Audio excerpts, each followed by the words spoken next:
Hello बच्चों, जय हिंद। स्वागत है आप सबका हमारे इस चैनल पर। बच्चों, आज हम शुरू करते हैं अध्याय 1 मध्य प्रदेश का इतिहास एवं संस्कृति। आप सभी जानते हैं, अगर मध्य प्रदेश की किसी भी नौकरी की परीक्षा को क्रैक करना चाहते तो एमपीजी के सबसे मजबूत स्तंभ अब माना गया है। जब 2026 से आईएएसबी ने अपना चेंज किया है तो एमपीजी को बहुत अच्छी तरह से क्वालिफिकेशन मार्क्स पर किया गया है। तो तो क्या क्या कि बस बच्चे मुझे क्या हमें क्लास देखनी चाहिए, हाँ या नहीं? तो मैं आपको पूरी सिक्योरिटी और गारंटी के साथ कहता हूँ कि अगर आपने किसी भी एग्जाम की तैयारी कर रहे हैं तो आज की क्लास, एमपी में किसी एग्जाम तैयारी कर तो आज की क्लास में कम से कम 2 या 3 नंबर पक्के होने वाले हैं। जैसे आप लोग एमपी पुलिस या कांस्टेबल या एमपी पे आप हम ईएसपी एग्जाम, पटवारी, वन रक्षक, forest guard, commando and exam के लिए बिल्कुल फुल टॉपिक है ये। MP TET other state exam कुछ भी हो, उसे अपन जीके के क्वेश्चन है, एमपी जीके के क्वेश्चन है, ठीक है। तो बिना कोई समय गए क्लास को शुरू करते हैं। तो अपनी कॉपी पेन उठा लिए और समझिए, क्वेश्चन अपन इस क्लास में ऐसा नहीं है क्वेश्चन ये दे उसी के आंसर अपन बताएंगे, उसके कुछ फैक्ट और एक्स्ट्रा क्वेश्चन भी अपन इसमें पढ़ते रहेंगे। जो आपको लगे तो उसमें नोट भी करते चलिएगा और अपन उसको अच्छी तरह से पढ़ते हैं, ठीक है। तो अपन लोग पहला क्वेश्चन शुरू करते हैं। जैसे पहला क्वेश्चन है, मध्य प्रदेश की पुरानी किस भू संहिता भू क्षेत्र है? किस भू संहिता भू क्षेत्र है? तो देखो, यह क्वेश्चन बहुत बार एग्जाम में रिपीट हुआ है। यह क्वेश्चन बहुत एग्जाम में रिपीट हुआ है। भौगोलिक दृष्टि से देखा जाए तो मध्य प्रदेश प्राचीनतम गोंडवाना लैंड है। भौगोलिक दृष्टि से देखा जाए तो हमारा मध्य प्रदेश प्राचीनतम गोंडवाना लैंड है। जब पृथ्वी का विभाजन हुआ, क्या हुआ? पृथ्वी का विभाजन हुआ, पृथ्वी भवन तब उत्तरी भाग आगरलैंड। जब पृथ्वी का विभाजन हुआ तो उत्तरी भाग में, कौन से भाग में? उत्तरी भाग में, उत्तरी भाग में आगरलैंड। कौन सा लैंड? आगरलैंड, ठीक है। उत्तरी भाग में आगालैंड और दक्षिणी भाग में कौन सा है? गोंडवाना लैंड। कौन सा लैंड? गोंडवाना लैंड। दक्षिणी भाग में गोंडवाना लैंड, ठीक है। दक्षिण में गोंडवाना लैंड के अलावा, इसके अलावा मध्य प्रदेश के निचले हिस्से में धारवाड़ी कम की चट्टानें शुरू होती हैं जो खनिजों के लिए बहुत उपयोग होती हैं। अब तुमसे क्वेश्चन पूछे, धारवाड़ा की क्रम की चट्टानें शुरू होती हैं जो किसके लिए उपयोग होती हैं? खनिज के लिए उपयोग होती हैं। तो तुमसे कोई पूछे मध्य प्रदेश के निचले हिस्से में, मध्य प्रदेश के निचले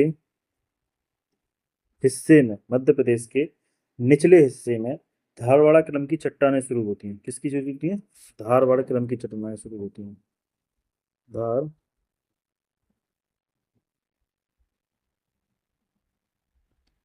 क्रम की चट्टान शुरू होती हैं, शुरू होती हैं जो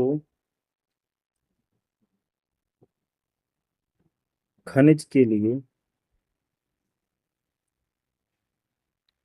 खनिज के लिए बहुत महत्वपूर्ण, क्या है? महत्वपूर्ण। देखो, अब अपन को समझना है ये चीज। हमने अब देखो, थोड़ा राइटिंग पे थोड़ा ध्यान है ना, क्योंकि अभी चीजें दोस्तों नई है। मेरी पहली क्लास है यूट्यूब पे एमपीजीके की, और धीरे धीरे चीजें, नया चैनल है, आप लोग सपोर्ट कीजिएगा तो धीरे धीरे चीजें समझ में आएंगी और थोड़ा धीरे धीरे चीज़ों में सुधार होगा। आपको कोई भी समस्या होगी तो प्लीज़ कमेंट बॉक्स में बताइए। कुछ चीज़ की सुधार करना हो, उस चीज़ का ही बताइए आप लोग, ठीक है। इसके बाद क्वेश्चन आपने पढ़ा था, मध्य प्रदेश पुराने भू संहिता का भू क्षेत्र कौन सा है? गोंडवाना लैंड। कौन सा है? गोंडवाना लैंड है। कौन सा है? गोंडवाना लैंड। इसका उत्तर है सा। क्या है? सा। इसके साथ साथ अपन ने क्या चीज सीखा? मध्य प्रदेश उत्तरी भाग में क्या आगरलैंड बसा है? क्या है? आगरलैंड। दूसरे में क्या है? गोंडवाना लैंड। क्या है? दक्षिणी में कौन सा? गोंडवाना। मध्य प्रदेश के निचले हिस्से में, तुमसे पूछे मध्य प्रदेश के निचले हिस्से में धारवाड़ा क्रम की चट्टानें होती हैं जो किसके लिए उपयोग होती हैं? शुरू होती हैं खनिज के उपजाऊ के लिए। क्या होती है? खनिज के उपजाऊ के लिए होती है, ठीक है। शुरू होती है जो किसके लिए उपयोग होती है? खनिज के उपजाऊ के लिए होती है। समझ में आ गया जी? पहला क्वेश्चन आपको समझ में आया? पहला क्वेश्चन का आंसर बताया। पहला क्वेश्चन, मध्य प्रदेश की संस्कृति, मध्य प्रदेश पुराने किस भू संहिता का भू क्षेत्र है? गोंडवाना लैंड का। उत्तर नंबर सा, गोंडवाना लैंड का। अब क्वेश्चन नंबर दूसरा देखते हैं। मध्य प्रदेश के किन स्थानों पर शैल चित्रों द्वारा, मध्य प्रदेश के किन स्थानों पर शैल चित्रों द्वारा मानव के होने के प्रमाण मिले? किसके प्रमाण हुए? मानव होने के प्रमाण मिले। देखो, शैल चित्र क्या होती है? चलिए, शैल चित्र यानी पत्थरों पर की गई पेंटिंग। शैल चित्र मतलब क्या होता है? पत्थरों पर की गई पेंटिंग्स। पत्थरों पर की गई पेंटिंग्स। क्या होती है? पेंटिंग्स। पत्थरों पर की गई पेंटिंग्स। शैल चित्र क्या होता है? पत्थरों पर की गई। अब उससे पूछे, अगर क्वेश्चन पूछे शैल चित्र के पत्थरों पर की गई पेंटिंग्स, ठीक है, इस चीज को ध्यान रखना। अब इसमें अपन से पूछे की गई पेंटिंग होशंगाबाद की। अब देखो इसमें क्या है, देखो होशंगाबाद के आजमगढ़ पहाड़ी से शैल चित्र मिले। किससे मिले? होशंगाबाद के। रायसेन की भीमबेटका से भी मिले। सागर के निकट से भी मिले। सागर के निकट के एरण में भी शैल चित्र मिले। सागर के निकट एरण में भी, किसमें? एरण में भी। सागर सागर के निकट एरण में भी, ठीक है, शैल चित्र मिले। अब इसमें एक देखो, एक चीज और देखो, रायसेन, रायसेन की प्रसिद्ध भीम बेटका गुफा, भीमबेटका गुफा, भीमबेटका गुफा को यूनेस्को धरोहर घोषित किया गया है। क्या किया गया है? यूनेस्को, यूनेस्को धरोहर घोषित किया गया है। यूनेस्को धरोहर घोषित किया गया है, ठीक है, यूनेस्को धरोहर घोषित किया गया है। अब तुमसे पूछे कि जो देखो, अपन मध्य प्रदेश के किन स्थानों से अधिक प्रमाण थे शैलचित्र, मतलब पत्थरों पर की गई पेंटिंग्स। होशंगा आजम पहाड़ी से भी मिले, रायसेन से भी मिले, सागर के निकट से भी मिले। अब रायसेन की भीमबेटका गुफाएं, रायसेन की भीमबेटका गुफाओं को यूनेस्को धरोहर भी घोषित किया गया। अब तुमसे अगर पूछे रायसेन की भीमबेटका गुफाओं के धरोहर से, तो बताओगे यूनेस्को धरोहर घोषित किया। इसका आंसर क्या है? सभी। क्या है? सभी। क्वेश्चन नंबर डी या द क्या है? सही। क्वेश्चन नंबर तीसरे पर पहुंचते हैं अपन लोग।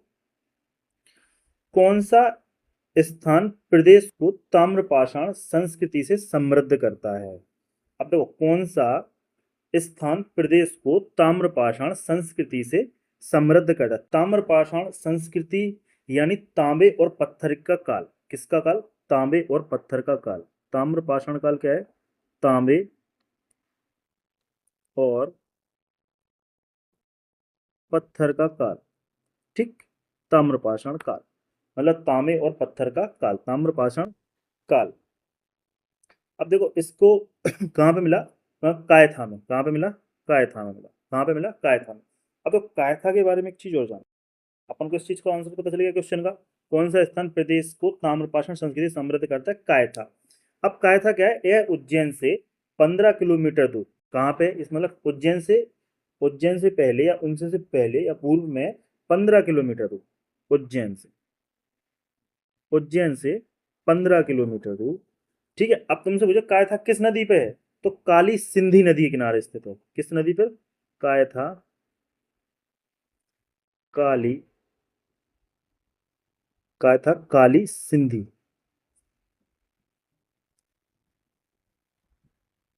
कायथा काली,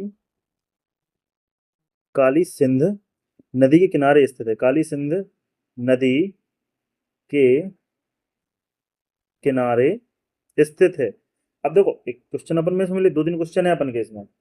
देखो पहले अपना क्वेश्चन था कौन सा स्थान प्रदेश के ताम्रपाषाण संस्कृति समृद्ध करता है? तो ताम्रपाषाण मतलब क्या? तांबे और पत्थर के काल को ताम्रपाषाण काल कहते हैं।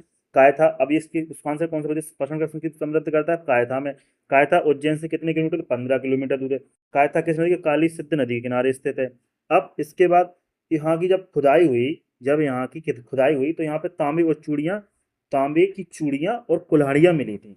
जब यहाँ की खुदाई हुई, क्या हुई? खुदाई हुई, यहाँ की खुदाई हुई, यहाँ की खुदाई, जब यहाँ की,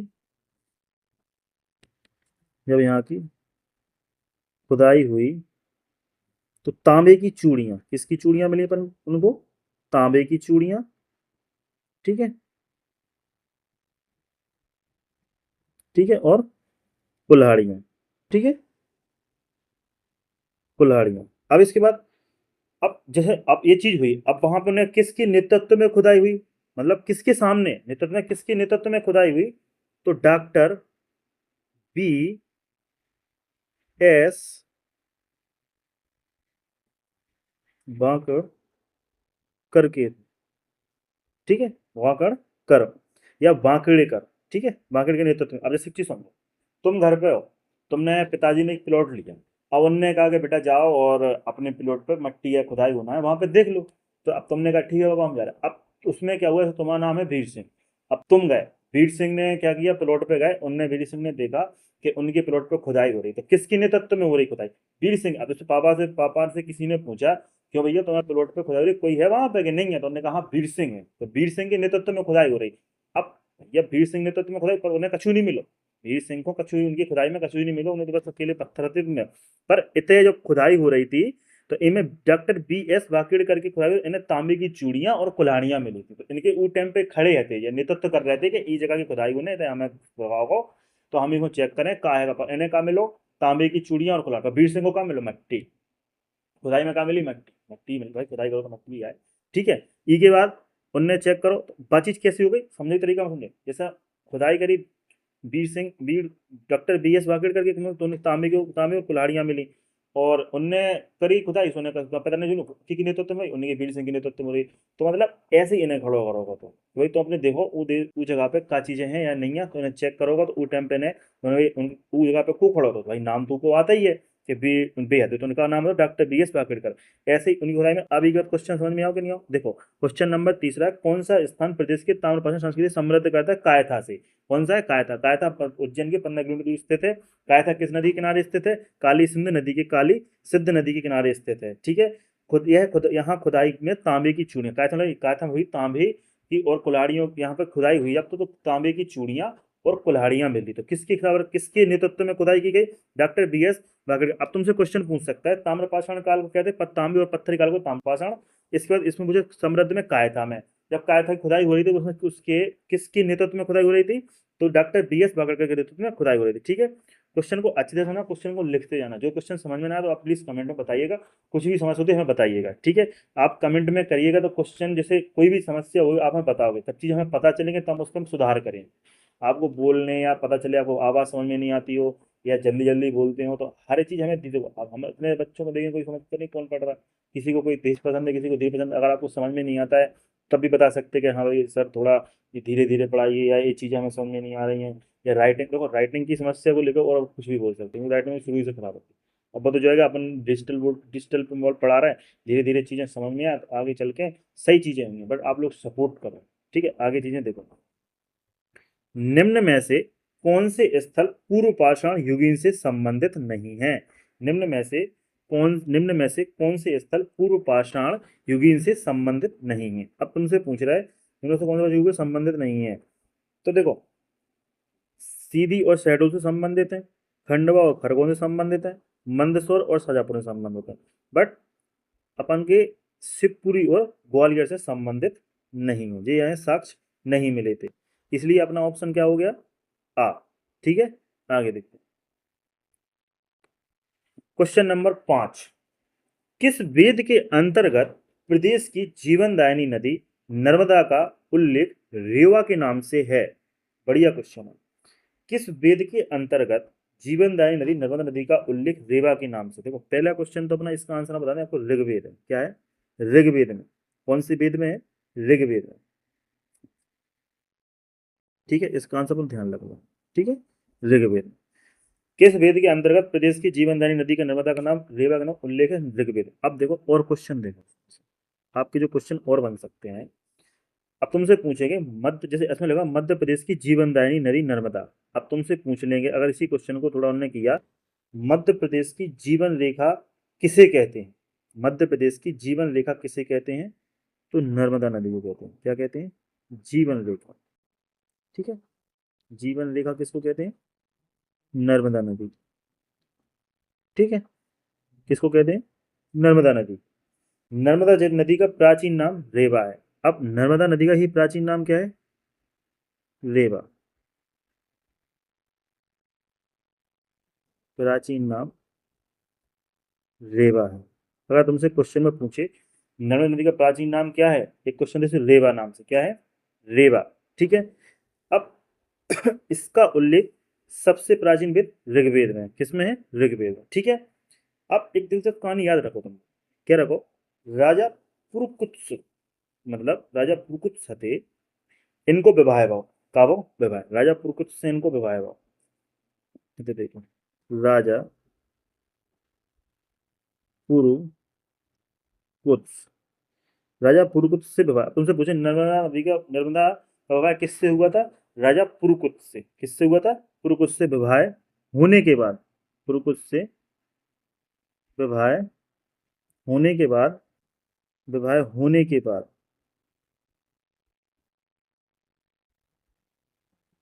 होने के बाद रेवा का नाम, रेवा का नाम बदलकर नर्मदा, क्या? नर्मदा।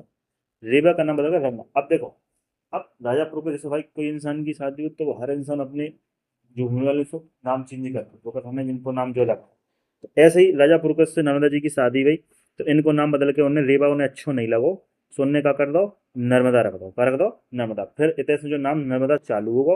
अब ई के बाद तुमसे पूछे प्राचीन नाम कहा, तो रेवा। शादी में किसे भाई थी? राजा पुरकुत से भाई थी। ठीक है। जीवन लेखक को नर्मदा नदी को बोला। प्राचीन नाम का है रेवा। और ई के बाद कौन से? ऋग्वेद से हैं। काय से हैं? ऋग्वेद से। ठीक है, समझ में आ गई? क्वेश्चन नंबर 6 देख, निम्नलिखित में से कौन सा राजवंश मध्य प्रदेश से संबंध रखता है? निम्नलिखित में से कौन सा राजवंश, निम्नलिखित में से कौन सा राजवंश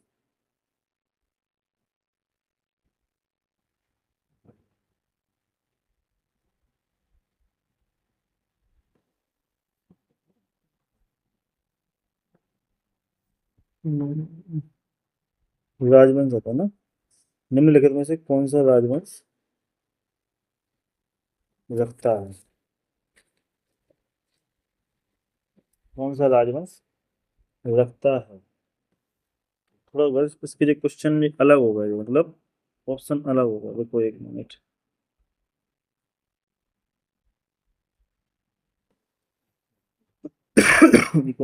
ऑप्शन दूसरे हो गया आ रहा है, दूसरे क्वेश्चन टाइप होगा, नहीं तो मेरा क्वेश्चन अलग होगा तो।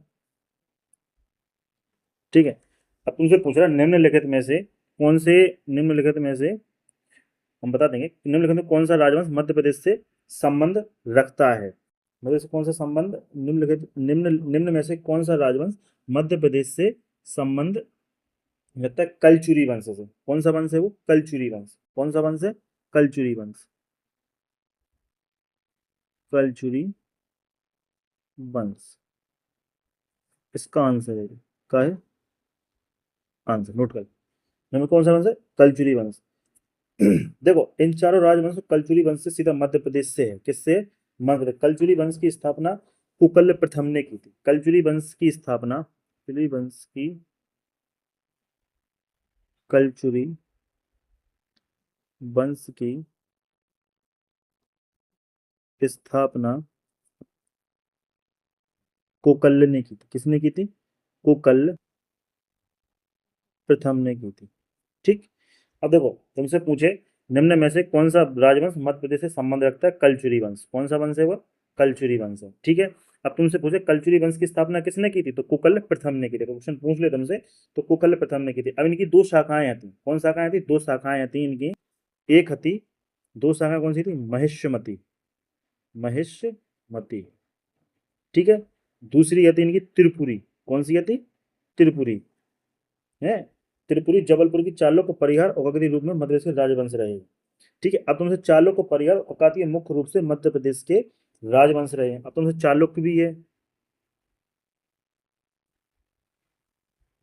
चालुक्य है, परिहार है, ककातीय है। ठीक है। ये प्रमुख हैं। क्या है? ककातीय है, प्रमुख है। क्या है? प्रमुख राजवंश है। मुख्य रूप से रहे हैं, मतलब प्रमुख राजवंश रहे हैं। तो क्वेश्चन देखो, निम्न में से कौन सा राजा मध्य प्रदेश से संबंध रखता है? कलचुरी वंश। कौन सा है? कलचुरी वंश। कलचुरी वंश की स्थापना किसी कुकल प्रथम ने की थी। किसने की थी? कुकल प्रथम ने की थी। इसकी दो शाखाएं कौन सी थी? महिष्मति और त्रिपुरी। त्रिपुरी कौन सी थी? महिष्मति और त्रिपुरी। ठीक है। प्रमुख इनमें से प्रमुख वंश कौन से हैं? चालुक्य थे, परिहार थे, काकतीय थे। ये प्रमुख मध्य प्रदेश के राजवंश रहे हैं। ठीक है। अब क्वेश्चन नंबर 8वां देखो, क्वेश्चन नंबर 8वां।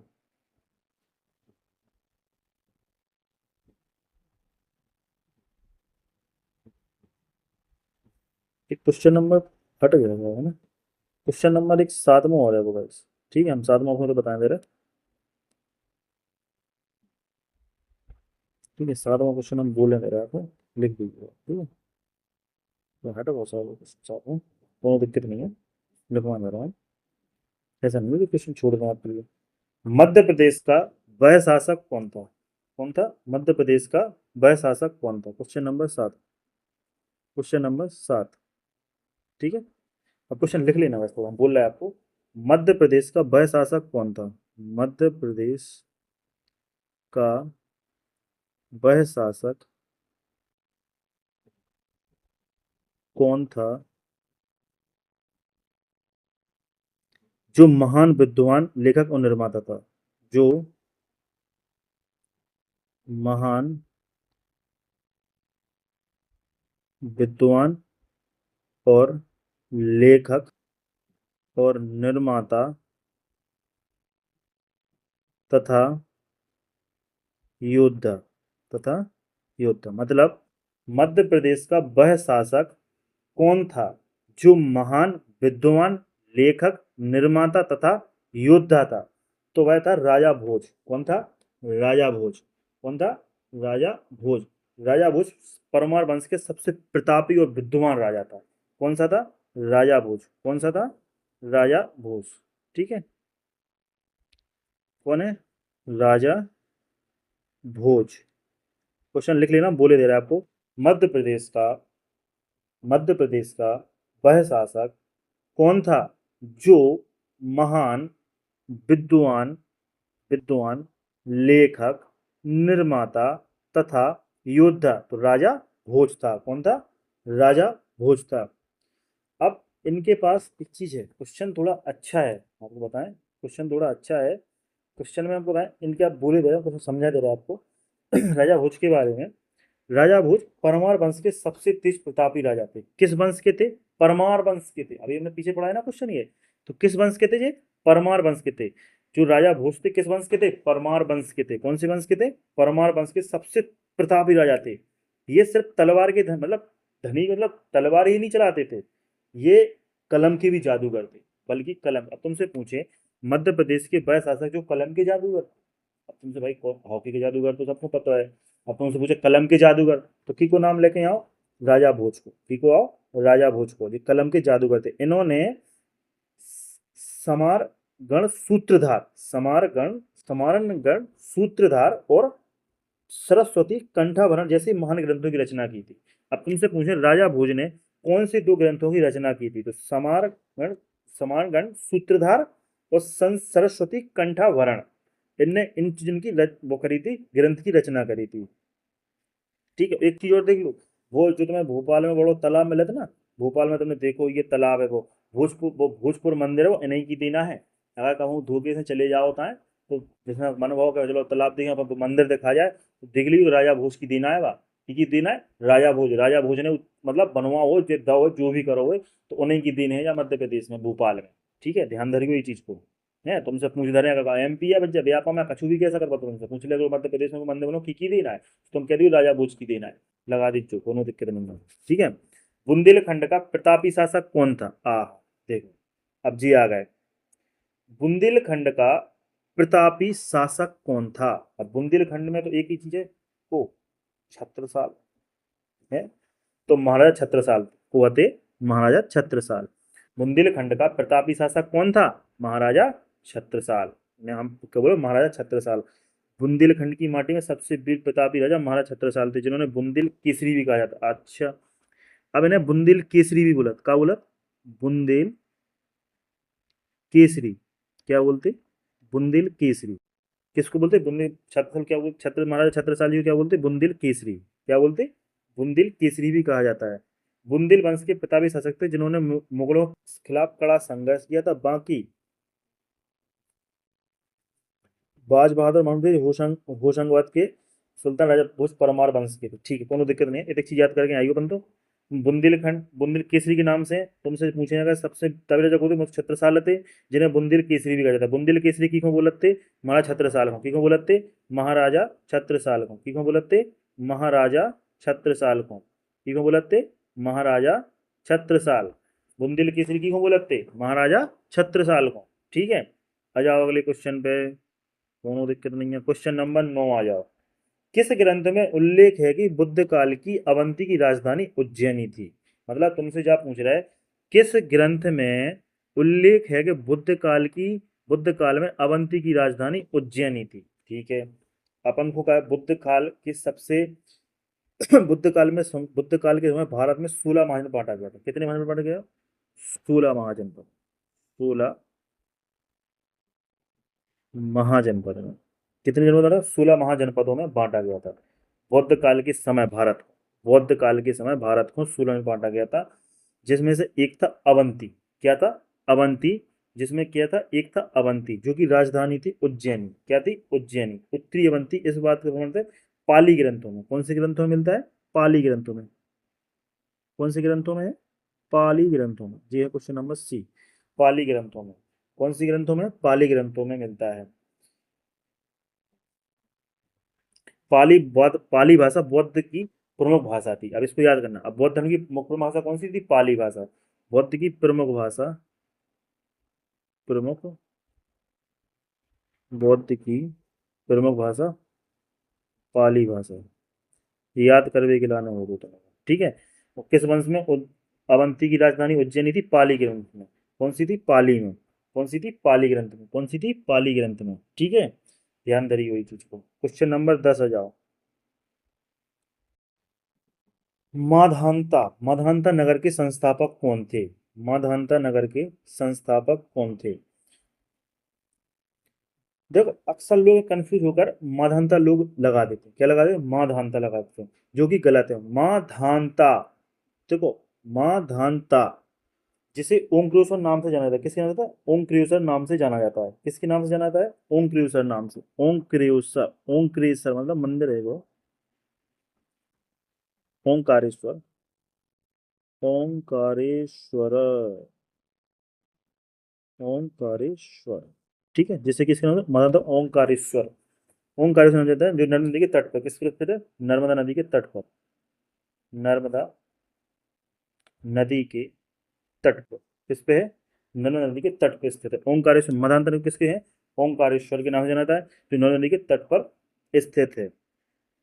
नर्मदा नदी के तट पर, नर्मदा नदी के तट पर स्थित है। इसको आंसर का है मधांता ने। किसको आंसर भी कहा है? मधांता नदी लिखा गया था। इसका नाम मुचुकुंद वो है। मुचुकुंद। मदांता नगर के संस्थापक वो है मुचुकुंद। इनने करो तो इनको सुन। मुचुकुंद ने। कौन से? मदांता। अब का है क्वेश्चन में मदांता लिखो, सुनिए मदांता ही ठुके आओ। उन्नी मदांता सी आ जाए नहीं। मदांता नगर के संस्थापक को है मुचुकुंद। मदांता नगर के संस्थापक को है मुचुकुंद। मदांता को ओंकारेश्वर, ओंकारेश्वर सॉरी, ओंकारेश्वर का है। मदांता को ओंकारेश्वर जो नर्मदा नदी के तट पर स्थित है। मदांता, मदांता को किस नाम से जाना जाता है? ओंकारेश्वर नाम से जाना जाता है। किसे? मदांता नगर को ओंकारेश्वर के नाम से जाना जाता है, जो नर्मदा नदी के तट पर स्थित है। इसकी संस्थापक कौन थे? मुचुकुंद। कौन थे? मुचुकुंद। ठीक है, अब देखो भैया, जो क्वेश्चन है आपके लिए, पन गुड़ारिया से प्राप्त हुए, पन गुड़ारिया से प्राप्त हुए हैं। गुफा प्राप्त हुई है, शिलालेख प्राप्त हुए, उपकरण प्राप्त हुए, उपरोक्त में से सभी हुए हैं। देखो ई को आंसर हमें आप कमेंट बॉक्स में बताइए। कहाँ बताइए? कमेंट बॉक्स में। ठीक है, ध्यान से हमें बताइए। अगर कोई भी समस्या आपको आंसर आपको आए तो भैया के वीडियो में क्या समस्या है, कछु भी दिक्कत है, वीडियो में आपको आवाज़ समझ में नहीं आ रही, वीडियो में लैंग्वेज समझ में नहीं आ रही, तो अपने वीडियो में जाके लैंग्वेज चेंज कर लीजिए। इंग्लिश को इंग्लिश कर लीजिए, इंग्लिश हो जाए जी को समझ में ना ऊपर जब वीडियो चलत तो कि वो हिंदी चलत तो उसे भी पढ़ सकत हो। ठीक है, अब रही राइटिंग की बात तो वहाँ में शुरू इसमें सही नहीं कोई। इसे देखो राइटिंग अब है बट डिजिटल वाली ई पे तो बहुत अच्छी है राइटिंग है, बस थोड़ा समय को चेंज है। थोड़ी चीज़ें अच्छी हुई हैं, हमें सपोर्ट मिले आप लोगों को, तो चीज़ें ने बदलाव हुई है, बदलाव हुई है तो चीज़ें आए तो आपको उसे उपयोग भी मिले और कोनो समस्या भी नहीं हुई, आपको नई चीज़ें मिले। थोड़ा देखो अपन लोग समझो कोनो चीज़ अपन नई भी शुरुआत करत तो वहाँ पे एकदम से चीज़ें अच्छी नहीं होती, थोड़ी चीज़ें खराब भी होती, सही भी होती, पर धीरे धीरे धीरे वह चीज़ सही हो जाए। चाहे अपन थोड़ा छोटे बच्चा है, छोटे बच्चा को पहले अपन ABCD बता सका, वो भी कितना गलत सीख, गलत लिखा, टेढ़े लिखा, जैसे लिखा, पर धीरे धीरे धीरे धीरे जब वो बढ़िया राइटिंग लिखने लगा, ऐसे ही हम आए, हम छोटे बच्चे समझ लो हमें, बट हम धीरे धीरे धीरे धीरे चीज़ें सही करें। हाँ, वीडियो आपको बहुत सूटेबल है। अपने जो MP में ESB हो, MP GK की बिल्कुल बराबर क्लास चले, जब क्लास बनेगी जी में से अपन ने क्लास बनना है अपन ने इतिहास एवं संस्कृति पढ़ी। इतिहास एवं संस्कृति जो अब मतलब एक छोटी सी वीडियो बनाई हमने या 30 मिनट की, अगर अच्छा सपोर्ट मिले तो डेली वीडियो आए आपके पास अच्छी खासी, जो नोट्स ना नोट्स बना सकत, आगे क्वेश्चन भी बता रहे, अभी क्वेश्चन भी लिख सकत। क्वेश्चन आप मुझे सब क्वेश्चन एग्जाम में आए हुए क्वेश्चन मिले, जो पेपर में आएंगे और रिपीटेड क्वेश्चन है, वनडे एग्जाम के लिए सबसे बेस्ट है। ठीक है, जी की लाने तैयारी, अच्छी तैयारी करो, मन लगा के तैयारी करो। जो भी समस्या है तो प्लीज़ कमेंट बॉक्स में बताओ, अगर कोई दिक्कत है तब भी बताओ, नहीं है तो लाइक तो करो ही, कमेंट में दिल भेजो, बढ़िया आराम से मौज मस्ती से, बढ़िया चैनल को सब्सक्राइब ध्यान से करो, और अपने दोस्तों भैया भाभी जो भी पढ़ रहा हो उन्हें शेयर करो। ठीक है भैया, धन्यवाद।